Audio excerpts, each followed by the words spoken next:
சென்னை திருமங்கலத்தில் தனியாக நடந்து சென்ற கல்லூரி மாணவியிடம் பாலியல் அத்துமீறலில் ஈடுபட முயன்ற நேபாள இளைஞர் போலீசாரால் கைது செய்யப்பட்டுள்ளார்.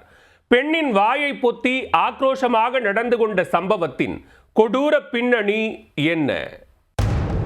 என் பொண்ணை நைட்டு ஒருத்தர் ரேப் பண்ண பார்த்தேன் சார். கீழே தள்ளி காலை திருப்பி அவன் மேலே ஏறி படுத்துருக்கிறான். அதுக்குள்ளே சத்தம் கேட்டு அக்கம் பக்கத்தில் இருந்தவங்க மடக்கி பிடிச்சிட்டாங்க சார். எங்கள் வீட்டு சந்திலேயே நடந்ததுனால நாங்கள் உடனே காப்பாற்றிட்டோம்.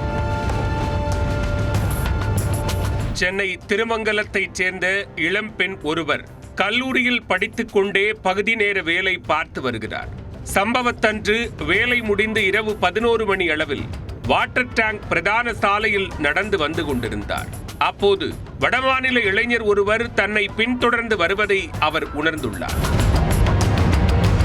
அருகேதான் வீடு என்பதால் மாணவி வேகமாக நடக்க ஆரம்பித்தார். அதற்குள் அந்த நபர் மாணவியை நெருங்கிவிட்டார். பின்னால் இருந்து மடக்கியவர் திடீரென்று பெண்ணின் வாயை பொத்தி கீழே தள்ளி தரதரவென இழுத்துச் சென்று பாலியல் அத்துமீறலில் ஈடுபட முயன்றார். அச்சத்தில் மாணவி கத்தி கூச்சலிட்டதால் அருகிலிருந்த இளைஞர்கள் சிலர் அங்கு ஓடி வந்துள்ளனர். பெண்ணிடம் அத்துமீறலில் ஈடுபட முயன்ற நபரை பிடித்து தர்ம அடி கொடுத்து காவல் நிலையத்தில் ஒப்படைத்தனர். மேலும் துடிதுடித்து போன மாணவியை மீட்டு பெற்றோருக்கு தகவல் கொடுத்தனர். இதனையடுத்து பிடிபட்ட நபரை காவல் நிலையத்தில் வைத்து விசாரிக்க அவர் நேபாள மாநிலத்தைச் சேர்ந்த பிரதாப் என்பதும் அண்ணாநகர் மேற்கு பகுதியில் உள்ள ஹோட்டலில் தங்கி பணியாற்றி வந்ததும் தெரிய வந்தது.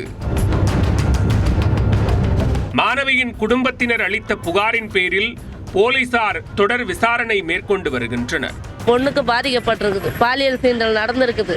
நாங்கள் போய் காப்பாற்றலைன்னா கொஞ்ச நேரம் என்ன ஆயிருக்குன்னே தெரியாது. எங்கள் வீட்டு பக்கத்தில் நடக்கவே பிரச்சனை இல்லை. நைட்டு 11 மணிக்கு மேலே என் பொண்ணை வந்துக்கிட்டு இருந்த பொண்ணை வாயை பொத்தி படுக்க வச்சு இழுத்துன்னு போயிருக்கிறான். அவன் பாட்டுன்னு ஆள் இல்லாத இடத்துக்கு. அவ்வளோ தைரியமாக பண்ணுறாங்க. நாட்டில் பொண்ணுங்களுக்கு பாதுகாப்பே கிடையாது சுத்தமாக. பாட்டுக்கு வந்தாங்க சார், 1 மணி நேரம் கழித்து வந்தாங்க. நாங்கள் பொதுமக்கள் சேர்ந்து பிடிச்சி அடித்த பிறகு வந்தாங்க. வந்து எங்ககிட்ட தான் கேள்வி கேட்குறாங்களே ஒழிய அவனை ஒன்றும் பண்ணலை. இது பக்கத்தில் இருக்க வச்சு போச்சு. இதுவே வேற ஒன்று ஆயிருந்தா என்ன பண்ணியிருக்க முடியும்? தனியாக நடந்து சென்ற மாணவியிடம் நேபாள இளைஞர் பாலியல் அத்துமீறலில் ஈடுபட முயன்ற சம்பவம் சென்னை திருமங்கலத்தில் அதிர்ச்சியை ஏற்படுத்தியுள்ளது.